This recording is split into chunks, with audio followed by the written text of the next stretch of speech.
আসসালামু আলাইকুম। আমি হোমমেকার মুন্না ব্লগসের মুন্নি। আজও হাজির হয়ে গেলাম নতুন আরেকটা ভিডিও নিয়ে। আশা করছি যে যেখান থেকে আমার এই ভিডিও দেখছেন সবাই ভালো আছেন। আমরা আলহামদুলিল্লাহ ভালো আছি। আজকে আমি হাজির হয়ে গেলাম আমার সেই সাংসারিক কাজকর্ম, ইফতার বানানো, ইফতার গোছানো, রান্না বান্না এসব নিয়ে। তো আশা করছি আপনাদের কাছে ভালো লাগবে। আর যদি ভালো লেগে যায় তবে একটা লাইক দিয়ে আমার সঙ্গেই থাকবেন আর শেষ পর্যন্ত আমার সাথে থাকার অনুরোধ রইল।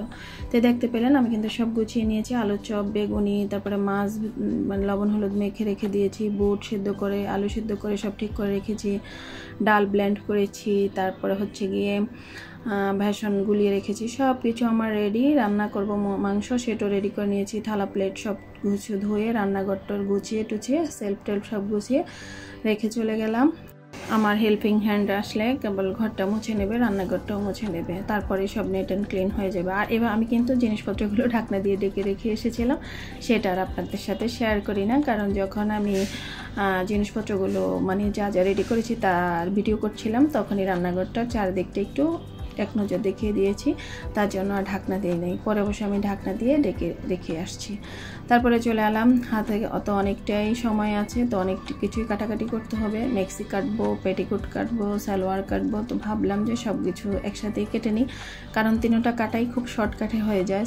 সালোয়ার, পেটিকোট, মেক্সি তিনটা কিন্তু সব সহজ কাটিংয়ে। তো আমি শুরুতেই একটা পেটিকোট কেটে নিচ্ছি। তো পেটিকোটের উপরে যে বর্ডারটা থাকে সেটা সেই অংশটুকু কেটে নিচ্ছি। তো ডাবলভাবে কেটে নিচ্ছি। এটা দিয়ে যদি জোড়া লাগে তো জোড়া দেওয়া যাবে, আবার বেল্টও বানানো যাবে।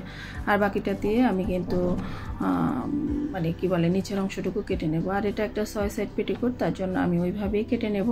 তো যারা তো জানেন। তো আমি যেহেতু আমার ডেলি ব্লগগুলো বা ডেলি লাইফ স্টাইলটাই আপনাদের সাথে শেয়ার করি, তাই ডেলি কী কাজ করি বা কোন কাজের ফাঁকে কোন কাজটা করি সেটাই আমি অবশ্যই আপনাদের সাথে শেয়ার করি। আর এদিকে যে আমার ফোনটা মানে ক্যামেরা যে অফ ছিল সেটা আমার একদমই মনে ছিল না, তার জন্য আপনাদেরকে পেটিকোট কাটাটা দেখালাম না, মানে দেখাতে পারি নাই আর কি। কাটা শেষ, অমনি আমি ফোন দেখতে গিয়ে দেখি যে ক্যামেরা অফ।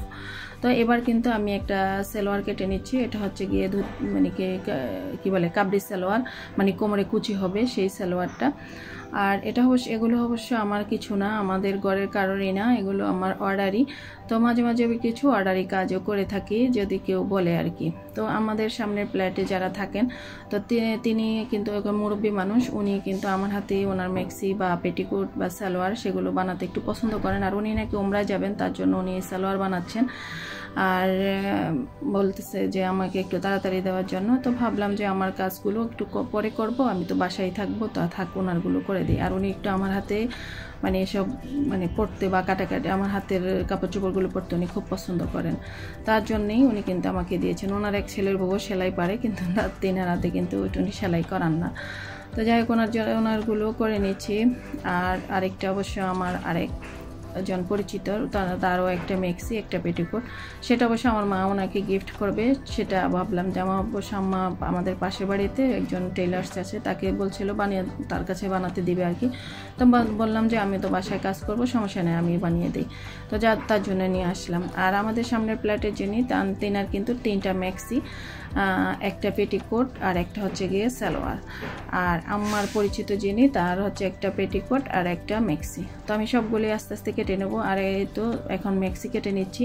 এটা আমাদের সামনের বাসার মুরব্বির। তো এই যে মেক্সি কাটাটাও কিন্তু খুব সহজ, আর যারা পারে তাদের কাছে তো অবশ্যই সহজ, আর যারা না পারে তাদের জন্য তো একটু কঠিন হবে। তবে আমার মতে আমি আপনাদেরকে সাজেস্ট করব, যদি কারো উপকারে লাগে, যে একটা মেশিন কিন্তু কিনে নিতেই পারেন বাসায়। তো একটা মেশিন আমার মনে হয় আর কি এটা একটা ফার্নিচারের মতো সব ঘরেই থাকা উচিত। তারপরে একটু দেখা গেছে অনেক সময় টেলার্সের কাছে সেলাই করলেও জামা বাড়িয়ে নিতে হয়, কমিয়ে নিতে হয়, টেলার্সের কাছে না গিয়ে নিজে সেটা করে নিতে পারা যায়। আর এখন তো ইউটিউবে সব কিছু ডিটেলসে দেওয়া থাকে, আপনারা ইচ্ছে করলে চাইলেই কিন্তু এসব কাজগুলো করে নিতে পারেন। তো আমি অবশ্যই সাজেস্ট করব সবার ঘরে একটা মেশিন ফার্নিচারের মতোই রাখা উচিত। যেমন ক্যাবিনেট, সোফা, ডাইনিং, খাট, পালং, এগুলো যেমন আপনাদের বাসায় ফার্নিচার হিসেবে থাকে, এমন একটা সেলাই মেশিন থাকাও উচিত সব ঘরেই। তো নিজের কাজগুলো নিজে সারা যায় আর কি, এই হচ্ছে কি কথা। তো আমি তো সবাইকেই বলি যে সবারই এইসব কাজগুলো করা উচিত, একটু জেনে থাকা ভালো। তো আমার বাড়িতেও কিন্তু মানে আমাদের ঘরেও কিন্তু একটা মেশিন আছে, তো আমাদের বউরাও কিন্তু নিজেরা টুকিটাকি সেলাই করে নেয়। এই তো আমার কাটাকাটি শেষ, এবার আমি রেখে দেব। তারপরে অবশ্য গোসল, নামাজ, কোরআন পড়া, তারপরে একটু রেস্ট নেব, কিন্তু রেস্ট নেওয়ার উপায় নাই। এই শুনতে থাকুন কি অবস্থা।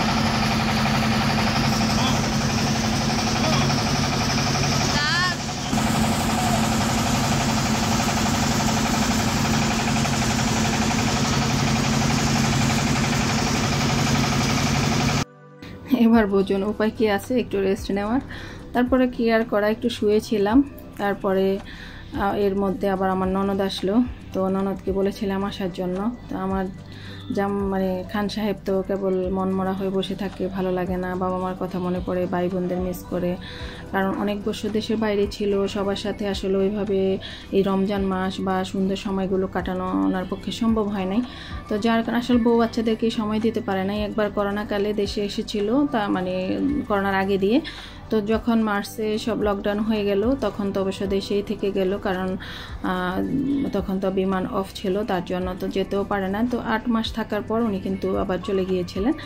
তো সেই সময়টা আমাদের সাথে ছিল ঠিকই, কিন্তু সেটা একটা আতঙ্কের মধ্যে ছিল। আর এই বছর তো ফার্স্ট টাইম আমাদের সাথে খুব রিল্যাক্সে, ওনার চাকরি বাকরি নেই, কোনো কিছু নেই, মানে বাইরের কোনো চিন্তা ভাবনা নেই, রিল্যাক্সে আমাদের সাথে আছে ঠিকই, কিন্তু ওই যে সুন্দর সময় কিন্তু সবার কথা মনে পড়ে, ফেলে আসা দিনগুলো, এটাকে তো অবশ্যই মিস করার কথা। বাবা মা, ভাই বোন, একটা ফ্যামিলি ছিল, সেই ফ্যামিলিটা ভেঙে টুকরো টুকরো হয়ে এখন ছোট ছোট সবারই ফ্যামিলি হয়ে গিয়েছে। কিন্তু তারপরেও সবাইকে তাকে কিভাবে মিস করে আমি জানি না, কিন্তু উনি ওনার সবাইকে খুব মিস করে। তো তার জন্য খুব মনমরা হয়ে থাকে। আর তাছাড়া রমজান মাসে ওনার বাবা চলে গিয়েছিলেন, রমজান মাসের পরে যখন শাওয়াল মাস, তখনও ওনার মা চলে গিয়েছেন। তো এই সময়টা তো ওনার অবশ্যই খুব একটা খারাপ লাগার সময়। তো ভাবলাম যে আমার ননদ যেহেতু আমার বাড়ির কাছেই, মানে আমার খুব কাছাকাছি আছে, তো ওকে বলি যে একটু আসার জন্য, একদিন অন্তত আমাদের সাথে ইফতার করলে ওনার কাছে একটু ভালো লাগবে। তো আমার ননদকে বলেছি, তো ও অবশ্যই এসেছে। তো ও অবশ্য থাকেও নাই, অবশ্য আমি যখন বয়স দিচ্ছি তখন চলেও গিয়েছে। তো গতকাল এসেছিল, গতকাল তো শুক্রবার ছিল, তো ওর 3টার সময় আসছিল। তো আজ শনিবার, ও কিন্তু আবার চলে গিয়েছে প্রায় 11:30-12টার দিকে চলে গিয়েছে। ও একা মানুষ, ওরও হাজব্যান্ড মারা গিয়েছে, ছেলে বাইরে থাকে, মেয়ে বিয়ে দেওয়া হয়ে গিয়েছে, ও একা থাকে। কিন্তু আমার আরেক ননসের জামাইও কিন্তু ননাসের জামাইও কিন্তু অসুস্থ, মানে একটু হাত নাড়তে পারতেছে না, হঠাৎ করে স্ট্রোক করেছিল ঘুমের মধ্যেই। তো আসলে কেন জানি চারিদিকেই সবারই সমস্যা, বিপদ আপদ। আমার বাবা অসুস্থ, এই বছর আমার আব্বু এতেকাপে বসতে পারে না, আমার ননাসের জামাইও এতেকাপে বসতে পারে না। তা দুজনেই কেন মানে খুব কান্নাকাটি করে, কেন এই সুন্দর সময়টা এইভাবে পার করতে পারলো না, অসুখ বিসুখের উপর দিয়ে পার করছে এই আর কি। তো যাই হোক, এক কথা বলতে গিয়ে অনেক কথাই বলে ফেলতেছি। তো এই যে বললাম, খান সাহেবকে একটু হলেও আমি একটু মানে হাসি ফোটাতে পেরেছি, বা একটু হলেও মানে ভালো রাখতে পেরেছি, সেটাই আমার সার্থকতা। তো ওনার বোনকে আমি বলাতে ও কিন্তু আসছে। তো ওনারও দেখলাম যে একটু না, খুব 2টা দিন বা একটা রাত্র খুব ভালোই কেটেছে, ভালোভাবেই ছিল।